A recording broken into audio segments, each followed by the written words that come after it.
education system is more than just classrooms and curriculums. It's a lifeline for opportunity, equity, and the future of our communities. Yet, the challenges of funding, teacher retention, and family poverty facilitate the narrative of this district. On this episode of San Francisco Revival, we sit down with Edward Kaufman, the CEO of Mission Graduates, to explore the state of education in our city. From the systemic barriers students face to the transformative programs driving change, we'll unpack the vision, challenges, and future of empowering young people in San Francisco. Recorded at Avanza 490, a 100% affordable housing development. Welcome to San Francisco Revival, a Mission Housing podcast. Eddie, thank you for joining us here on San Francisco Revival. Really appreciate you taking the time.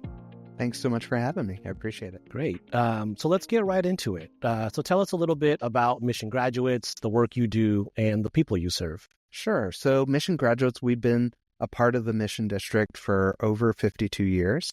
And really our focus is empowering young people and their families on the path to higher education so that they can get into fulfilling careers that'll sustain them and their family, not just now, but for generations. Mm-hmm. And so we do that through really a pipeline of programming, starting at TK, going all the way through college and into career.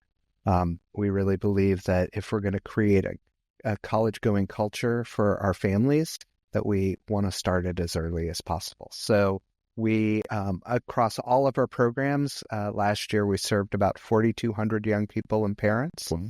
And we have programming starting at elementary school, where we're really building the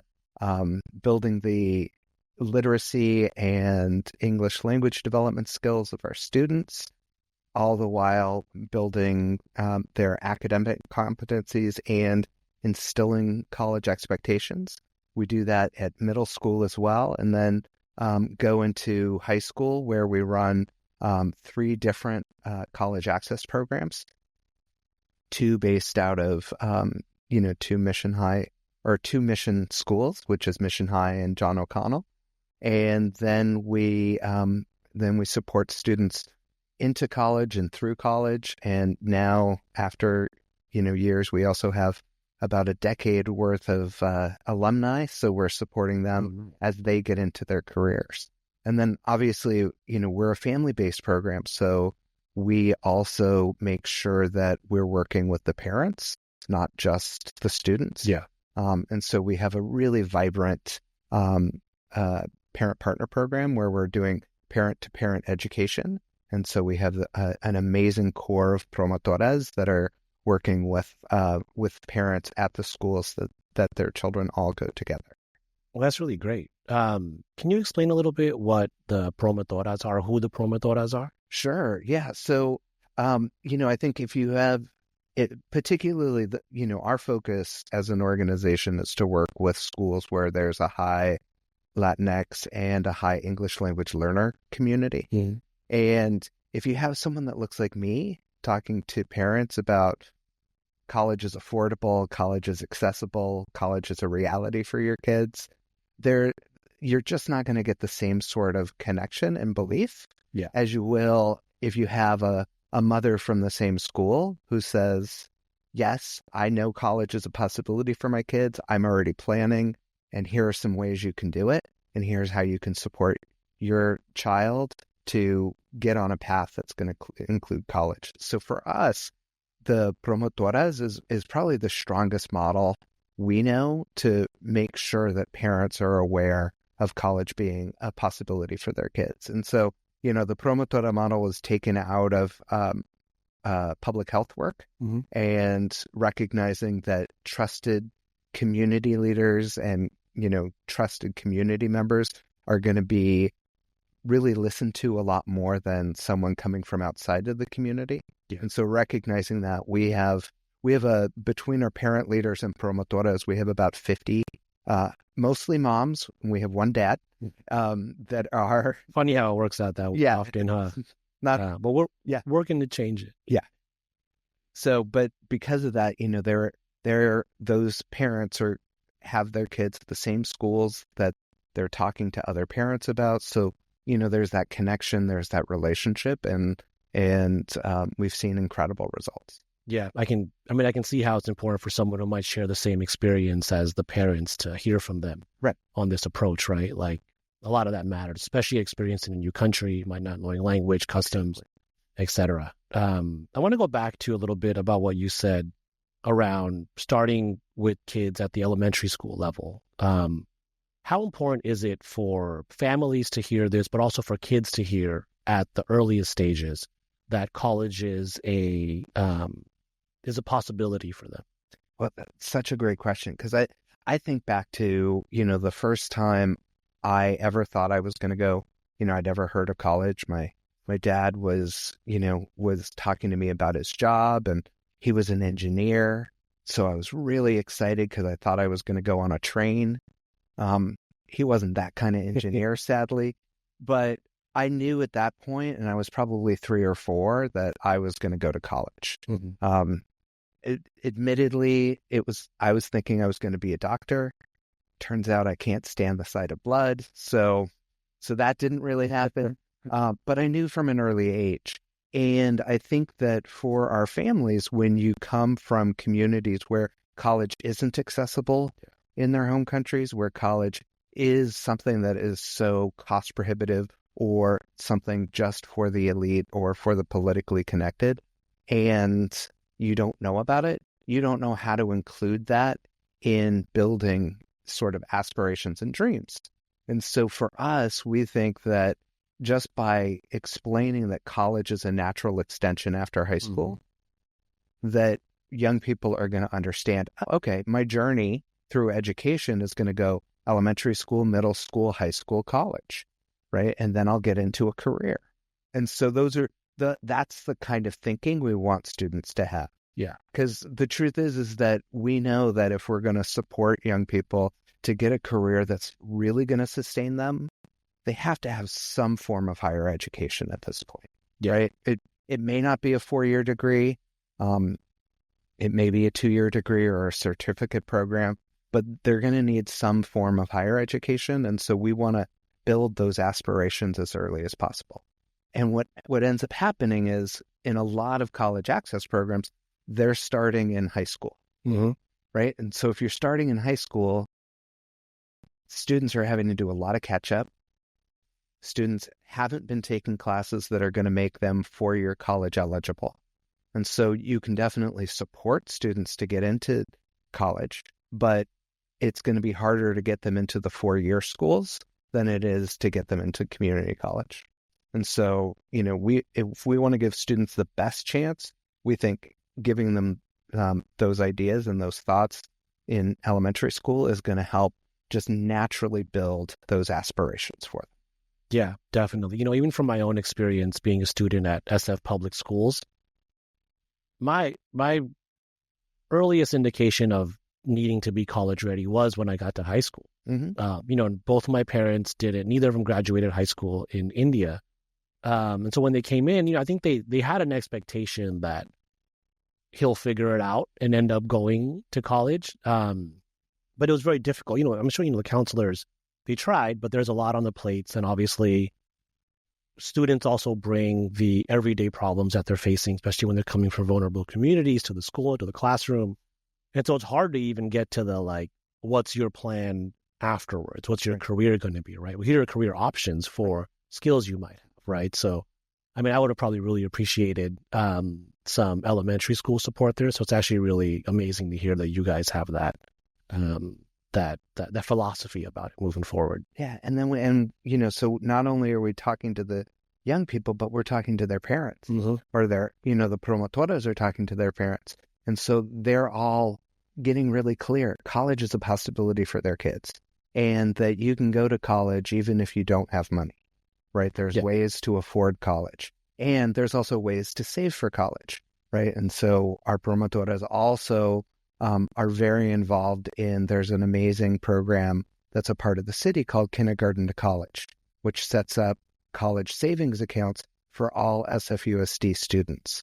And if parents make some donations, into the account, the city will match. Okay. And so it's an opportunity for parents to save for their child's education for all 12 or 13 years. Yeah. Yeah. And I'm sure something like that even has broader financial benefits for overall saving and understanding on how to budget for the long term as well.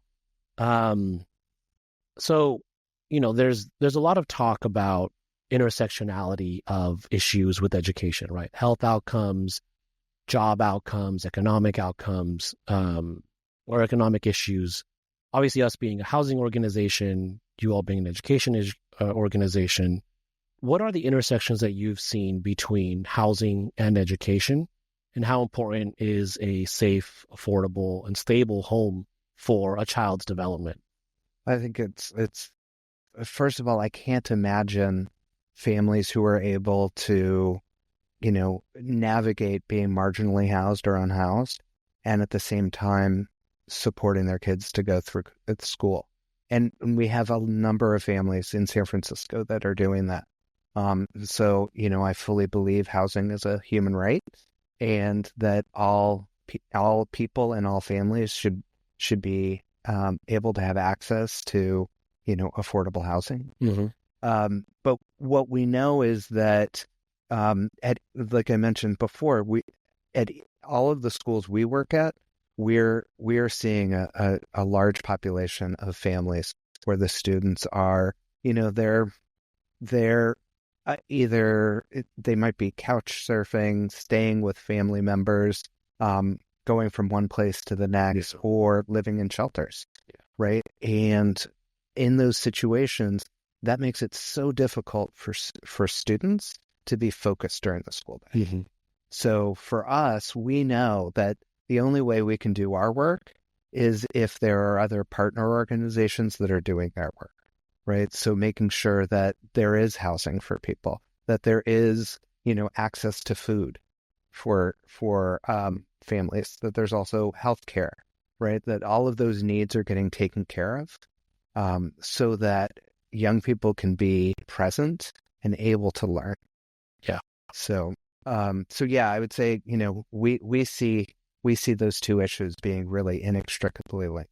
Yeah, definitely. I mean, obviously on the mission housing side, like housing for us is, it's what we do, but also we make sure there's robust services at our sites as well, right? Whether it's from organizations like y'all's or a bunch of, health organizations or even job training organizations that can be on site for families and individuals to be able to take part in that, right? Because even like housing stabilization is a foundational piece, but it's not the only piece, right? We want people to feel safe or stable at home so that they can then feel stable in a lot of other places that exist in society. Yeah. And I'll even, like locally here in the mission, there's even, a great example of how schools are looking to address that. So Buena Vista Horace Mann, as a K-8 school, recognize that there's just a certain percentage of their families that are unhoused. And so they created an overnight shelter within the school site so that families had a place to be and their students, their children could be present in the school day. Yeah. Right. Because trying to manage getting into a shelter, trying to figure that out, and making sure your kids get to school on time, it's a lot to manage. Yeah. Yeah. What do you think it says overall about our city that even though it is great that Buena Vista opened up space for shelters for the families, but what does it say about our city, in your opinion, that this is a necessity that we need to have? The families there's no other option but to stay at the shelter at the school, and that the schools have to step in to a place where other organizations or other parts of government perhaps should have stepped in.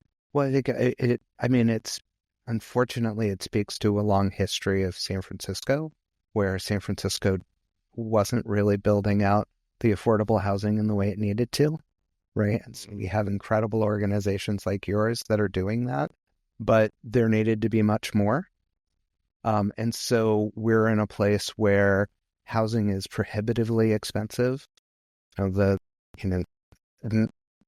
sort of, even middle income people living in California can't afford to live in San Francisco. What it says is as amazing as the city is, we haven't figured out the code in terms of how to ensure that there's enough housing for everybody here. Yeah. And we need to. Yeah. Yeah. The concrete has to somehow catch up to our values. Mm-hmm. Yeah. Yeah. That's part of the hard work.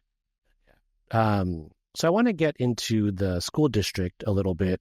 But, before we go into some of the more recent events that have occurred, I just want to get an understanding of what like mission graduates' interactions or work with the district looks like. Sure.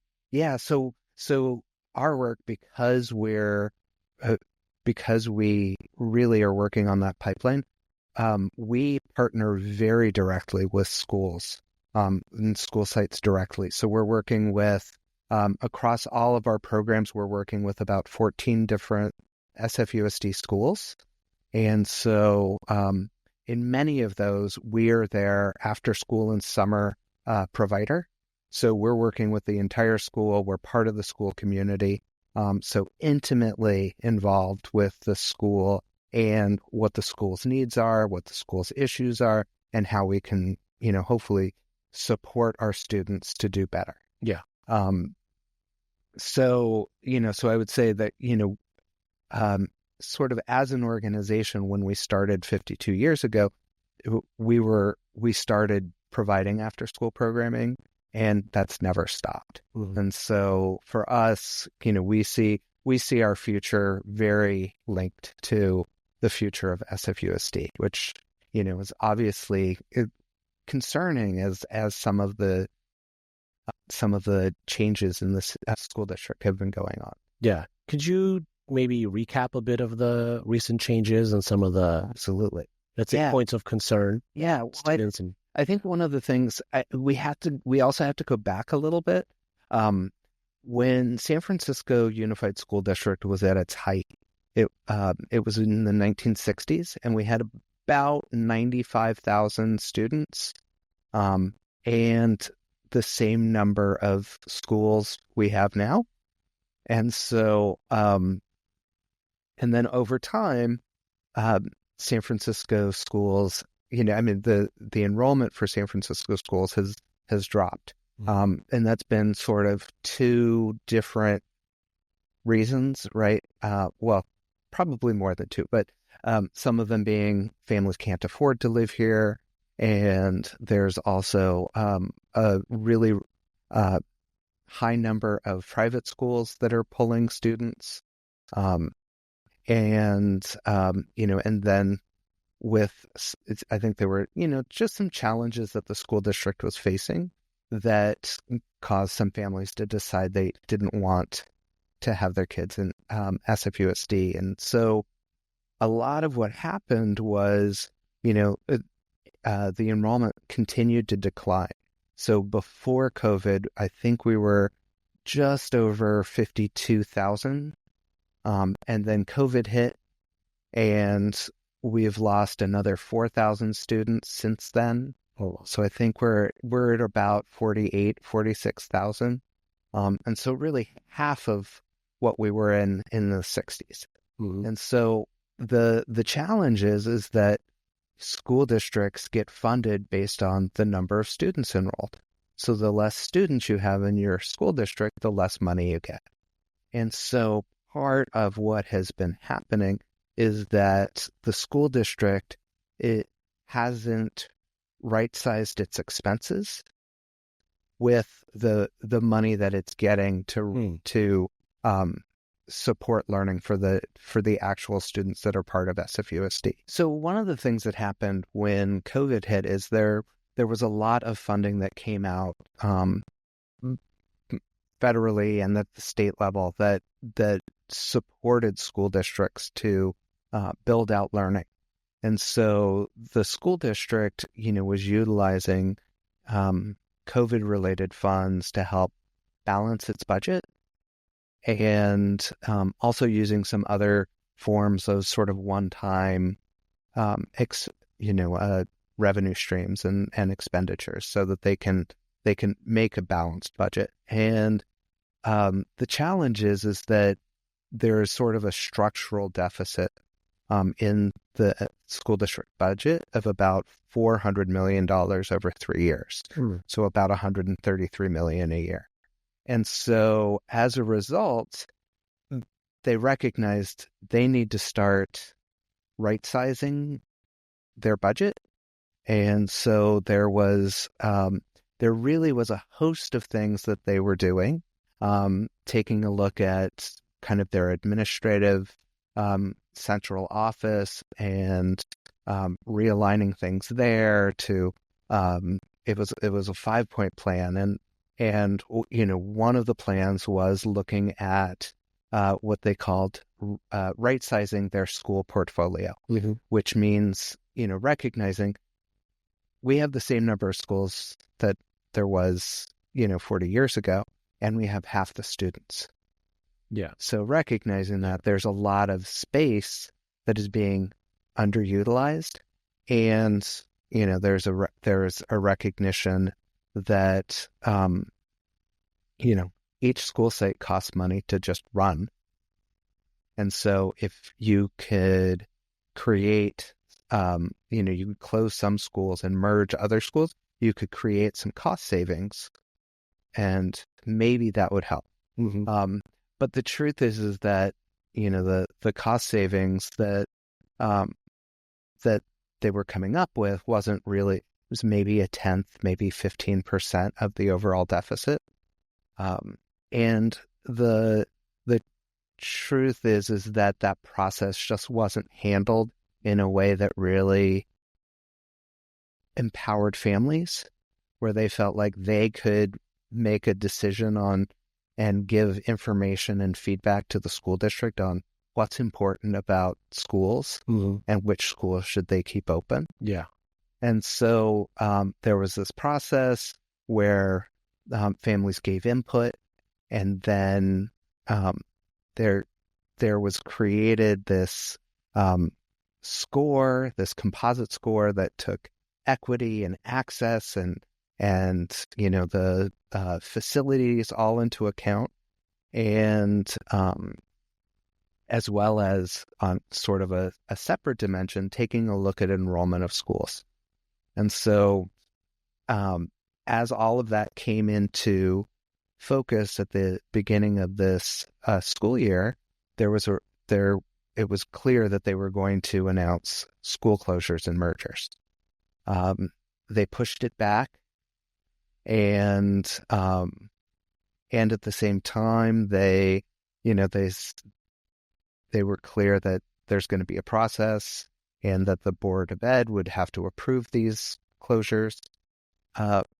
And the process just wasn't handled well. And information was given out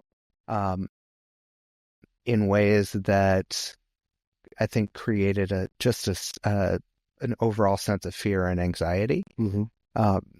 And as a result of that process, I think combined with the recognition that the school district hadn't planned for about 250 school district positions that were legally needed to serve students with special needs.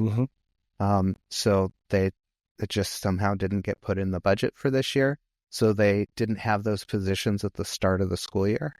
I think those two things combined created a situation where the Board of Education allowed the previous superintendent to resign. And so that happened in October.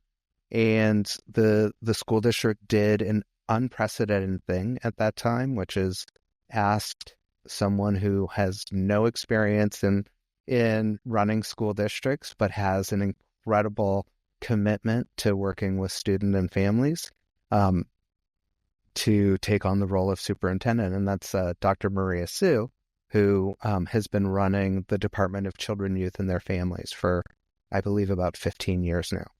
And so she is now in place. The board has approved her. And so her next task is to really come up with a budget by December that is going to bridge that $133 million. Mm-hmm. And so that's kind of the first thing she's got to take on in her first 60 days in her role. And so it's challenging, right? Yeah. I think, we're very hopeful because Maria Sue has been such an advocate for young people and for families in San Francisco. Her kids, went to SFUSD schools, and so she knows the importance of keeping SFUSD open. And so we're optimistic that she will make the tough decisions around what to cut to be able to keep us from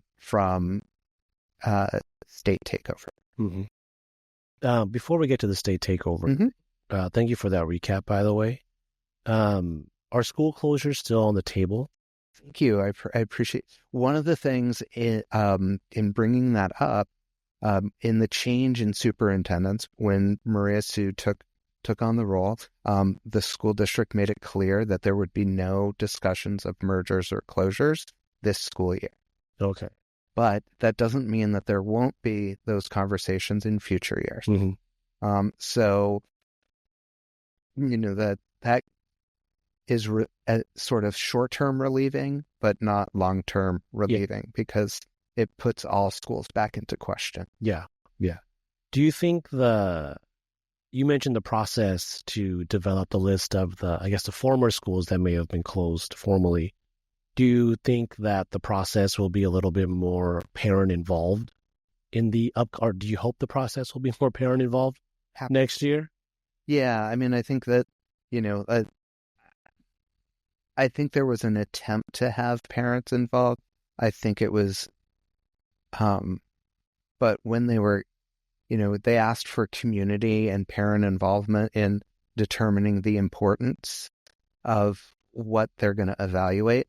But, the part of that is, how do you say what's more important, the quality of my school or the community that my school is in, or the facilities themselves, right? It's hard, Yeah. It was sort of hard to make those, provide ranked choice around what's going to be most important. Yeah. And so my hope would be that there would be more discussions and conversations instead of, just a pure, come up with, what are the data points, and then let's evaluate all schools based on those data points. Mm-hmm.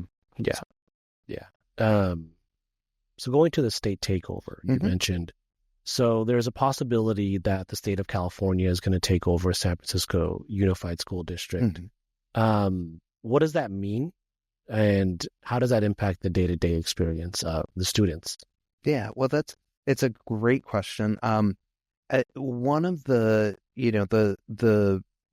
reasons why we're in the situation we're in is because SF Unified has not been providing a true balanced budget for a while now, and so this has been a concern of the state, and so as a result, the state is closely monitoring and providing some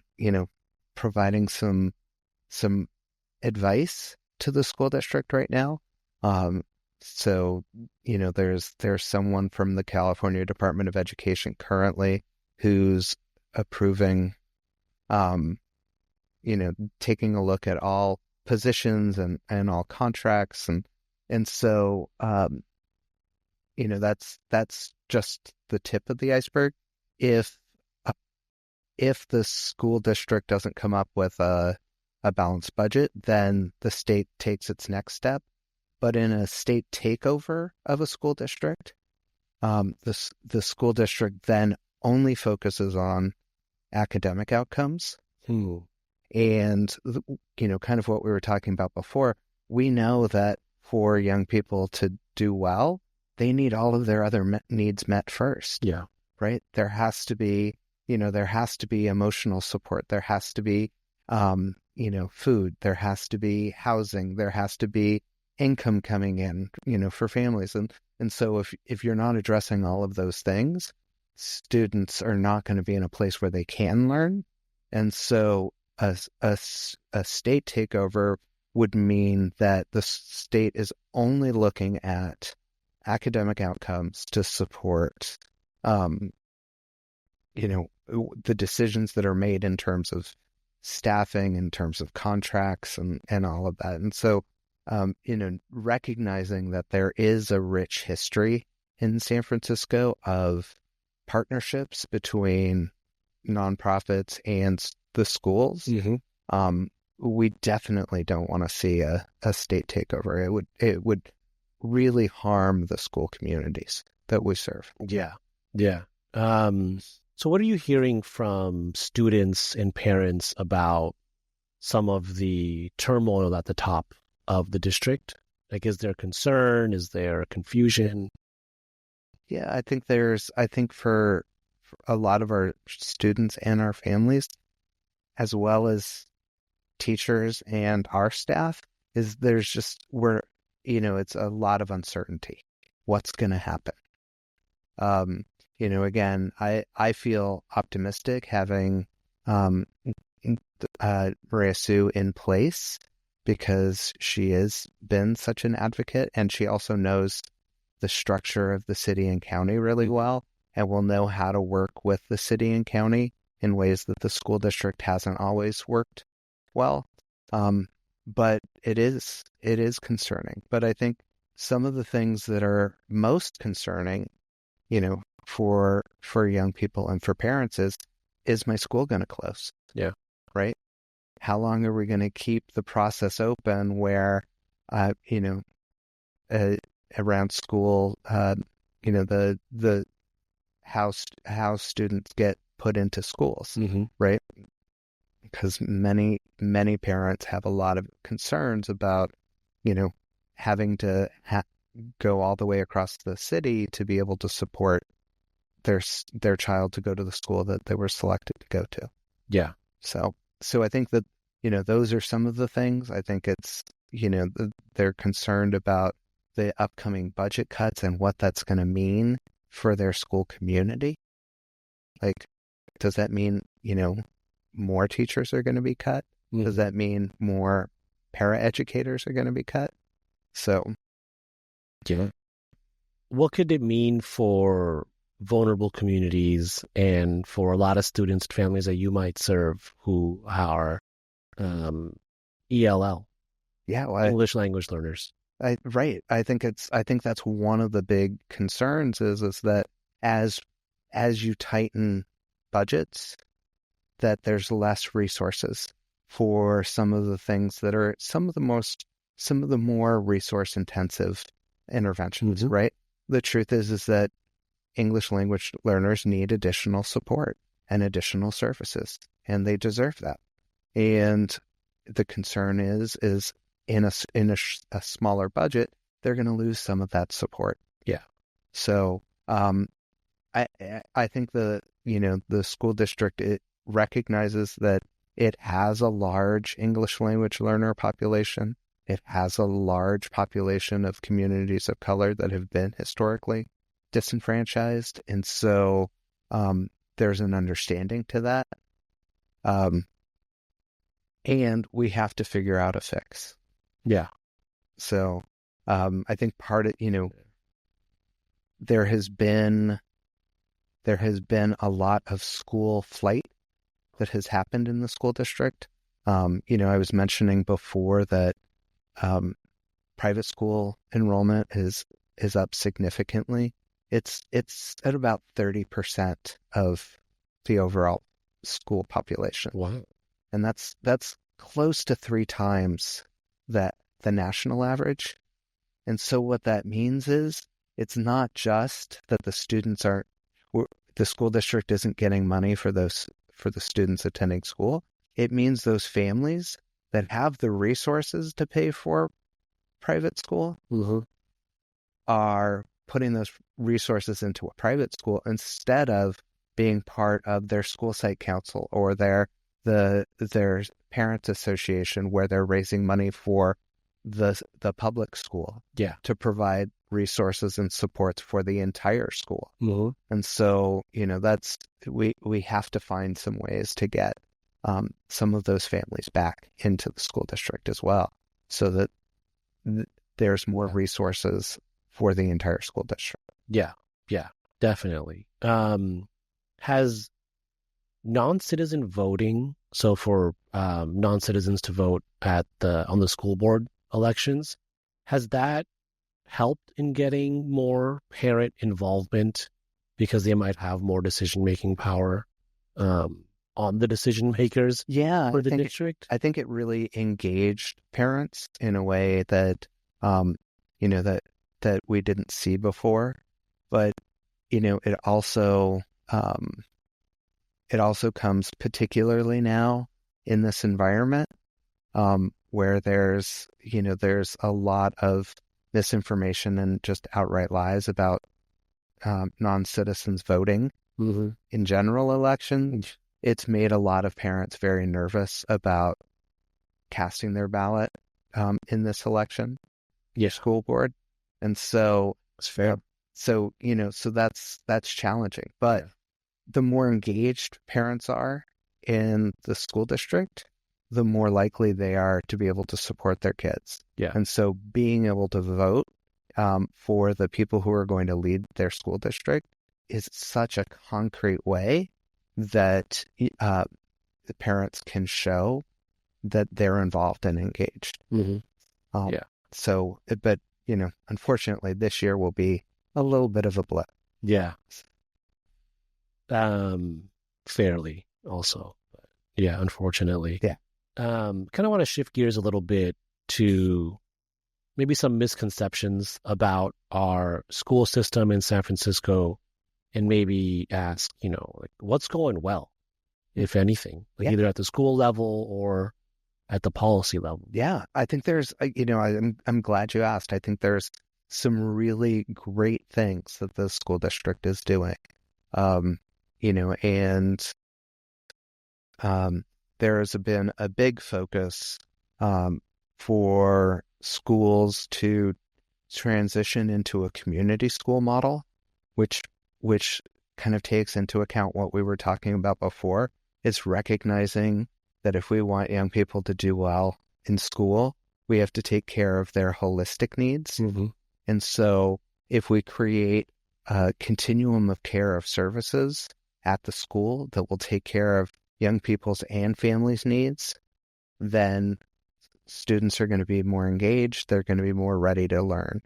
And so there are, there has been funding through the state to create community schools. And so all of the schools in San Francisco are moving towards a community school model. In addition, we in San Francisco voted on a proposition a couple of years ago that puts money in the hands of the schools themselves to identify what those needs are for their community schools and be able to fund those needs. So it's called the Student Success Fund, and this year there's about $35 million put into that fund.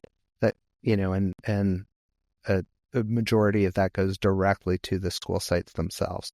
So if an issue is that they need a new a couple of wellness coordinators to support students actually showing up and talking to the parents when they don't show up, then they can get that. If they need, things like a math interventionist to support math programming and build math scores. One of our school sites is doing is taking a look at providing guaranteed basic income to 10 families. Wow. So to see, if that supports students in learning. So there's a lot of things that schools can be doing. Yeah. that they're going to now have the resources to do. So that's really exciting because, the school communities know what they need. Yeah. To support their families. And if we give them the tools and we give them the resources, they're going to be able to do something. Yeah. So I would say, that's a couple of places where things are really going well. Mm-hmm. And there's that sort of city and county partnership with the schools to make sure that that's happening. Yeah. It's really exciting to hear that at least each site can be nimble and adaptable to their needs, because as you mentioned, they're going to know best, right? They're on site, they're with they're in the communities, they're with the families, right? Instead of someone at the district who might have some understanding but are still maybe a couple degrees off from the school site, right? So right. It's hard if you're up here to plan for each school site. So each school site needs to determine what are the needs we're seeing. And how do we address those needs? And then, and through that, they have a community school plan that will allow them to address those needs. And they have, up to right now between the two funding sources, they could have up to over $500,000 to make that happen. Oh, wow. So they actually really impact sizable resources. Yeah, definitely.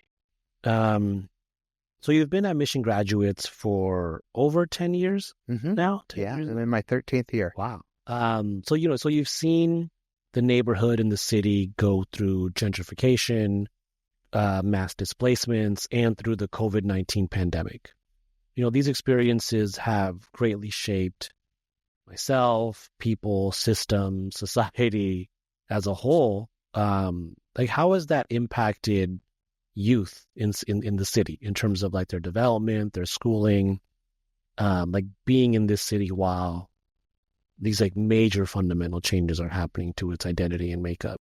Yeah, that is a great question. I think, one of the things we saw, particularly with COVID, is just how much the environment changed for young people. And I think it's both a challenge and a promising practice that came up as a result. Recognizing when the school district closed its doors because of COVID, and it went to distance learning, there was a concerted effort to make sure that students had laptops and had internet access to be able to get to their classes online. Well, we also know that Latinx and African American students are some of the most impacted by distance learning. They don't get the same outcomes.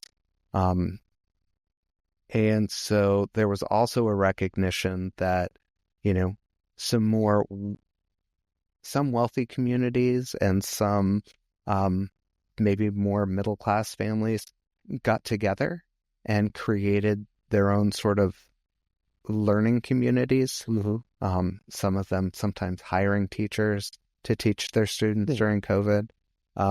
With their own bubbles. Right.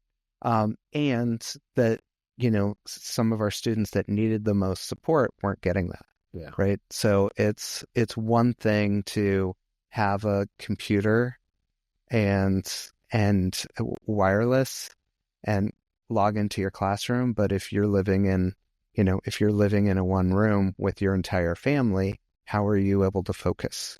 Yeah. Right. So knowing those things, we, the school district, not the school district, but the city and county actually put together this innovative model of community hubs, where it brought together community or organizations that would support young people in their learning during the school day. And so I think we had about 75 of those community hubs, and it was an opportunity for students to come in, get breakfast, log into their classroom, get support in making sure that they're caught up, and then have lunch, and then also have afternoon program. And so it was an opportunity to really support students. And the ratios were pretty low, and the outcomes that the city saw out of those those community hubs were really amazing. And so we knew that what the truth is that if we had those types of resources for students on an ongoing basis, we could help bridge some of the gaps that we see in opportunities and learning for our students. But that is an example of like one thing that really was great.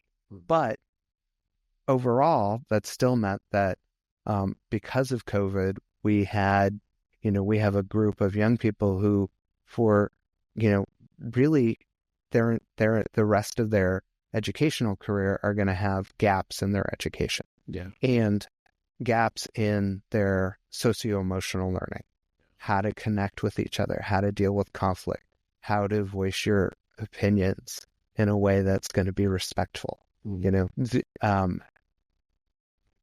to make friends, all of those things. And so I think that part of what, I think the one thing, if we were going to focus on the last 10 years, is the fact that COVID has happened.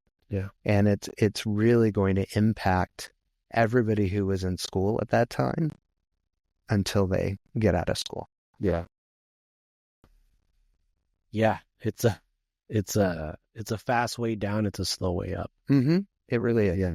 It really is. And the research has shown, right? They've done research, and, the truth is that, affluent families and students from, Caucasian families did better than African-American students, than our Latinx students.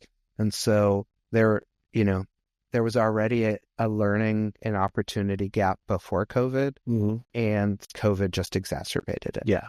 And so it means we have to be, we have to invest twice as much for twice as long to help, bring it back to the gap that we had before.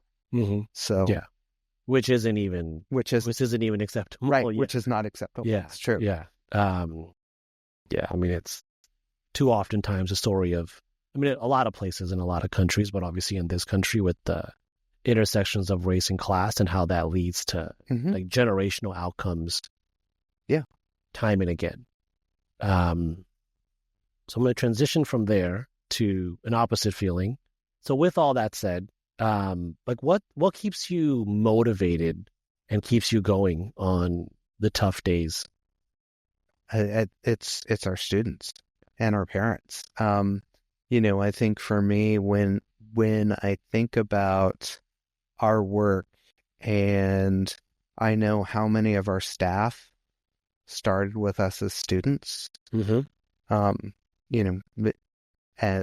it's just evidence of how much growth can happen. We have a number of our program directors who started with us in elementary school. Really?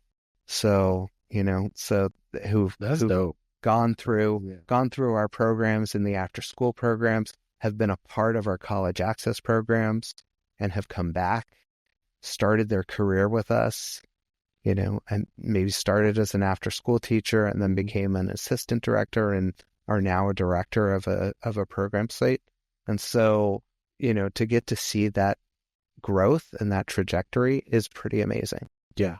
It says something about the organization too, right? Someone who has gone through it for, I guess most of their life, elementary on, that made the decision to say, this is where my career is going to be, right? Like it speaks to not just, the job opportunities there, but also what they may have felt through going through that process and how they want other students to also feel. And the desire to pay it forward. Yeah. Right? And pay it back. So, and it's really wonderful. So I read on your bio that you enjoy scuba diving and knitting. Those are both true statements. All right, I got two questions. Okay. First one is, what is either the coolest or most dangerous sea creature that you've encountered underwater. Then I'll ask the second one afterwards. Okay. So we're gonna go with the most interesting, right? Okay. Because I think I always before I was a scuba diver, I knew octopuses were pretty cool, but just how amazing they are. And I think there's My Teacher the Octopus, right? If people want to see more of that kind of stuff, but just how intelligent and flexible and just amazing they are, and just incredibly beautiful underwater. So I would say that that would be probably my big one. Yeah. Like they're just, to see them in person, is completely different than seeing them any other way. So yeah, definitely that. And yeah. Any scary encounters? No, for me, fortunately, no. That's the great thing about scuba diving. It's a pretty, there are some risks involved, but you go with knowledgeable divers, dive masters that know the area. So I've been on dives with sharks, but they're, as long as you don't bother them, they're not going to bother you. They're not the kinds that are coming after people. So, Not swimming with the great whites. No. You're more likely to get like a jellyfish sting, as an injury than you are to get a shark attack. Yeah. So, wow. That's, I can't even swim. What? So yeah, I got a allergic to chlorine note in high school. So I didn't have to pass. I didn't have to go through the swimming test. Okay. It was also, the swimming pool was on the other side of the city that we had to go to and stuff because we didn't have any at school, right? Right. Not that I expect a swimming pool at Galileo High School in North Beach, but no, nevertheless, my chlorine allergy, and I still can't swim. Which is, I wish I just had learned when I was. You bring up a good point, and that's why there's a number of organizations and programs that make sure that students in San Francisco can swim. Yeah. Right. There's a great organization that's doing work with students of color around surfing, the City Surf Project. So making sure that young people that have never gone out on the ocean are now going out in the ocean, even though they've lived in San Francisco their whole life. Yeah. So, yeah, the ocean can be a scary place for some of us. So to your knitting game. Yes. So what's the 411 on this game? Are you knitting sweaters, mittens, socks? I have done all of that.